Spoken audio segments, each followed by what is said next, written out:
dealers and drug addicts, they don't grow up to want to live on the street like this. I slept on the sidewalk for almost 2 months. You go to a spot like this, they give you a shot of fentanyl in the morning, and you come in the night and they give you a shot of the fentanyl at night. How often do you do this? Every day. Every day. Yeah, make sure those cops don't come over here. You're burning up fentanyl. Mississippi's war on its own people has turned its streets into silent battlegrounds. Beneath the southern charm burns America's hidden fentanyl crisis, ruthless, unstoppable, and now claiming lives faster than bullets. Every overdose, every lost life, screams of a state abandoned in its own fight for survival. I don't look dirty. I'm not garbage. I'm not second rate. I'm a person too. Our lives matter too. A voice cracks in the distance. I'm not garbage, I'm a person too. That single line says everything about Mississippi's forgotten battlefield. This is the birthplace of the blues, where B.B. King's guitar once cried for lost souls and broken dreams. But now, those same streets sing a darker tune. The state once known for its southern charm and soul is now home to America's deadliest cocktail: poverty, homelessness, and fentanyl. Sirens echo down cracked streets, shelters overflow, and mothers clutch faded photos of children who never made it past their 20s.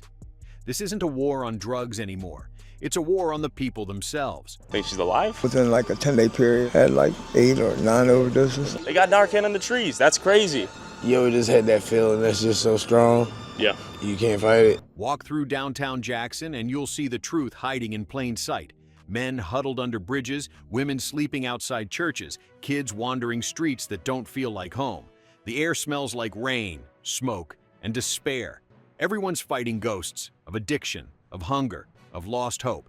Mississippi was supposed to be the land of sweet tea and faith. But right now, it's a silent killing ground. And the question hanging in the air is brutal. How did the most soulful state in America end up buried under its own pain? This neighborhood is very drug infested. It's a lot of heroin, K2, fentanyl, and xylazine. To understand that, you have to look at the cycle, a cycle that never stops spinning. Mississippi's poverty rate sits near 20%, the highest in the entire United States. That means 1 in every 5 people is living on the edge, wondering if they'll eat tonight or end up on the street. For thousands, surviving the night feels like winning a lottery ticket no one wants. You see veterans haunted by memories, single mothers juggling 2 jobs and still starving, ex-prisoners who can't find work and slip back into the system. The pandemic poured gasoline on the fire. Job losses hit low-income communities hardest, pushing many families to the brink. People say, get a job. But where? Factories shut down, housing costs skyrocket, and mental health care is a joke. You'll find people digging through dumpsters behind fast food joints, chased off by police for trying to survive. That's the reality. Poverty isn't just an economic issue.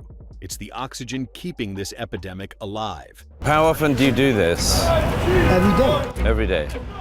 Yeah, make sure those cops don't come over here. You're burning up fentanyl. And then came fentanyl, the new master of the South. It doesn't discriminate. It kills rich, poor, black, white, young, old. But here in Mississippi, it's hitting hardest where people have the least to lose. Fentanyl is 50 times stronger than heroin and 100 times stronger than morphine. Just 2 milligrams can stop your heart cold. From 2019 to 2021, overdose deaths in the state doubled. And the victims? They're getting younger every year. 1/3 under 35, mostly African-American men. Dealers lace everything now, from pain pills to marijuana, turning curiosity into instant death. A hit that used to be just to take the edge off now becomes a one-way trip to the morgue. Coastal counties report overdose rates above 75 deaths per 100,000 people. That's not a statistic. That's a massacre, just without the headlines. How do you feel? All the pain goes away. And while the drugs eat away at lives, violence tears through what's left. Jackson, once proud, once hopeful, is now the murder capital of America. Homecomings end in gunfire. Kids get caught in crossfire. People walk to work clutching pepper spray instead of lunch bags. The gun death rate sits at 28 per 100,000, one of the highest in the nation. Every killing adds another layer of fear. and that fear feeds desperation.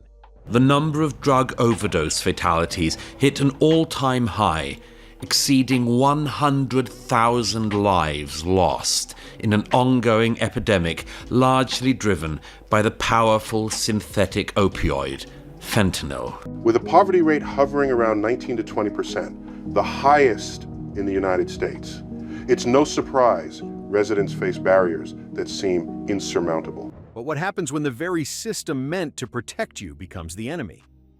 In the small town of Lexington, a Justice Department investigation found police discrimination so pervasive it was described as morally and legally indefensible. Cops were ticketing the homeless for sleeping in public, arresting people not for crimes, but for existing. One officer even admitted privately, "You can't arrest your way out of homelessness." And his sister took her own life not long after their mom's death. And yet, that's exactly what's happening. Politicians preach about law and order, but their solution is just theater, a performance for headlines. Crackdowns make for great press conferences, but they don't build shelters, they don't fund rehab, and they definitely don't feed people.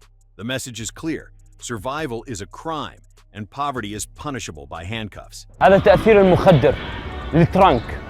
يلقب بمخدر الزومبي. It's betrayal, plain and simple. A system built to protect is now prosecuting the broken.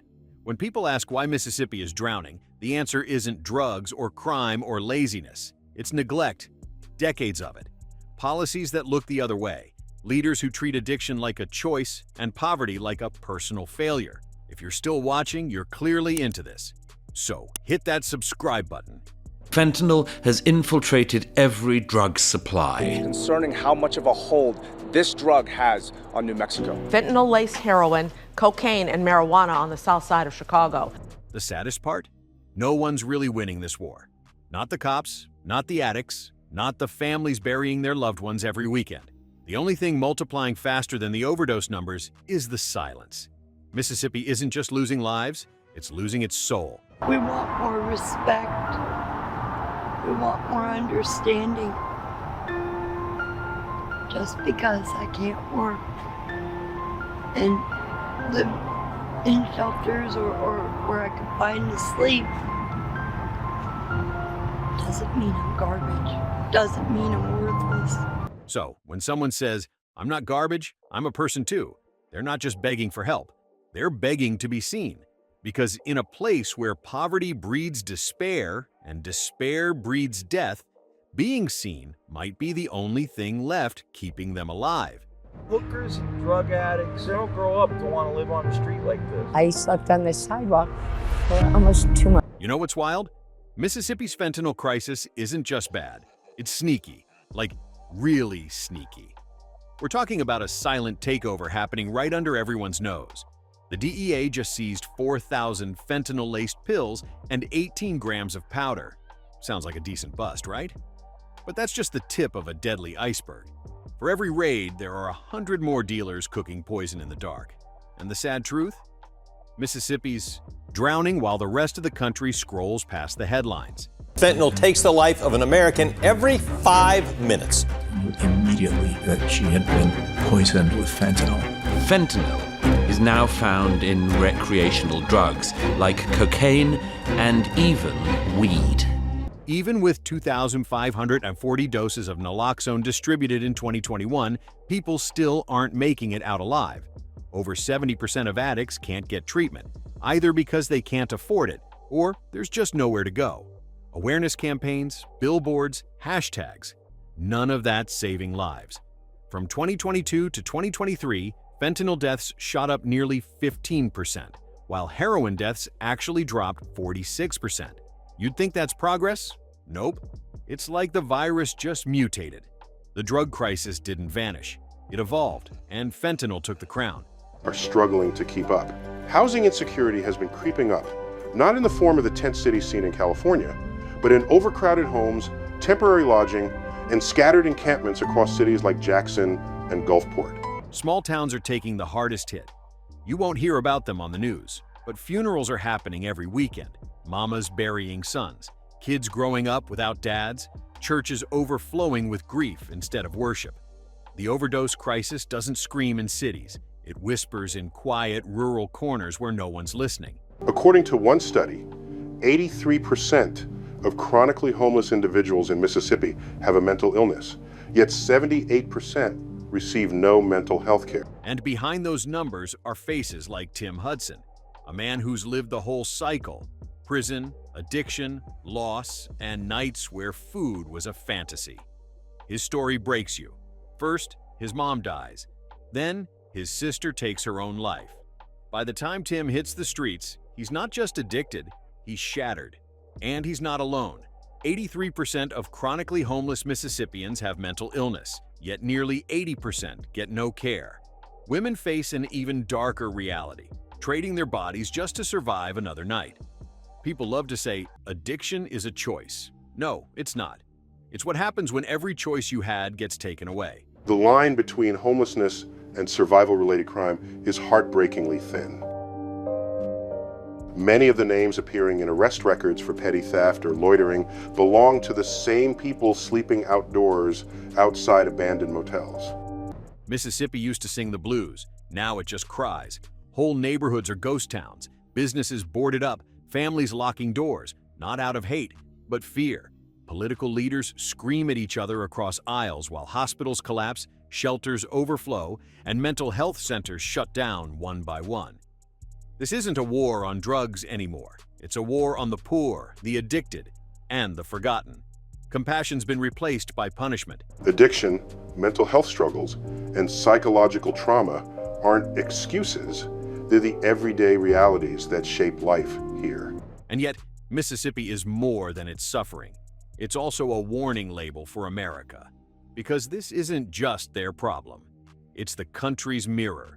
The richest nation on earth still lets people die on sidewalks while politicians argue over percentages. Do we really think safety comes from more cops or from more hope? Law enforcement can stop the bleeding, sure, but it can't heal the wound. Because maybe, just maybe, courage isn't found in SWAT raids or big speeches. It's in showing up for people everyone else gave up on. The war on drugs was never about drugs. It was about who America decides is worth saving. And Mississippi? It's still waiting for its answer.